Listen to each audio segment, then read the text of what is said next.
This is Porsche Panamera, an accident situation in a rear-end collision. The girder is broken. It has something in common with a Mercedes-Benz sedan. It's empty in the middle. It's a plastic case. Then add the back one, without base plate. It's twice the result with half the effort to repair it. It is also an all-aluminum one-piece car body. It is very hard.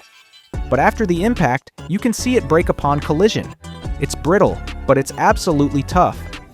The fender is more seriously injured.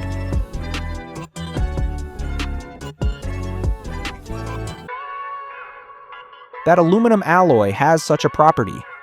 Hard, but brittle. As far as this maintenance is concerned, just replace it with some independent accessories. Our details are nothing more than glue, a process of knotting. Add this glue on the outside, then a process of rust prevention on the outside. It's done.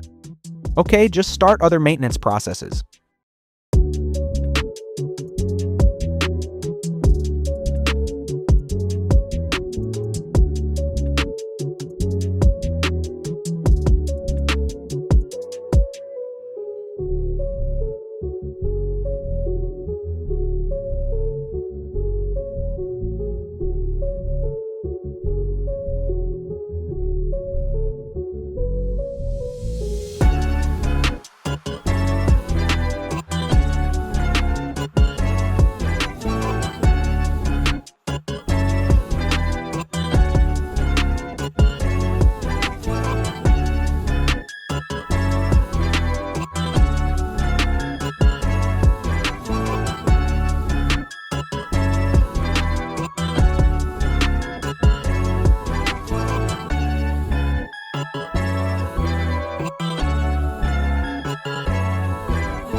nightmares in my head, I fear that the thoughts build up until I can't hear, that my mind fills up into a creature, and it haunts me somewhere much deeper. Anxiety, filling up every space, no privacy. And silently, it could build and build until you finally see, whoa, it's taking over, damn no closure, moving closer. No exposure, I just wanna be a loner. Some can't stay sober, looking over all their shoulders, like moving boulders just to get out of the home. It sucks, I've had enough, I don't wanna feel the stuck, like moving boulders just to get out of the home. It sucks, I've had enough, I don't wanna feel the stuck, under the rug, all my problems that I shove. I got nightmares in my head, I fear that the thoughts build up until I can't hear, that my mind fills up into a creature, and it haunts me somewhere much deeper. I got nightmares in my head, I fear that the thoughts build up until I can't hear, that my mind fills up into a creature, and it haunts me somewhere much deeper. I've been feeling weird, I can't seem to focus good enough, nothing's really clear, sometimes it could be a little tough. I just need to feel like the end's in sight for me, but let's be really real, anxiety can foggy all this stuff. I've been feeling weird, I can't seem to focus good enough, nothing's really clear, sometimes it could be a little tough. I just need to feel like the end's in sight for me, but let's be really real, anxiety can foggy all this stuff. It sucks when you finally feel like giving up. Oh God, no luck, everything feels like you're sticky stuck. I'm lost, handcuffed to the bed where I sleep, don't give a fuck. Can't stop, unplug, feeling overwhelmed, I think I've had enough. Gotta find a way to get some energy, gotta find someone who's a good friend of me. I need purpose to make it all worth it, I'm still searching and I'm still learning. I want a life that's filled with memories, not a life with regret in front of me. I need focus to keep me from hopeless psychosis if I keep moping. I got nightmares in my head, I fear that the thoughts build up until I can't hear, that my mind fills up into a creature, and it haunts me somewhere much deeper. I got nightmares in my head, I fear that the thoughts build up until I can't hear, that my mind fills up into a creature, and it haunts me somewhere much deeper. I've been feeling weird, I can't seem to focus good enough, nothing's really clear, sometimes it could be a little tough. I just need to feel like the end's in sight for me, but let's be really real, anxiety can foggy all this stuff. I've been feeling weird, I can't seem to focus good enough, nothing's really clear, sometimes it could be a little tough. I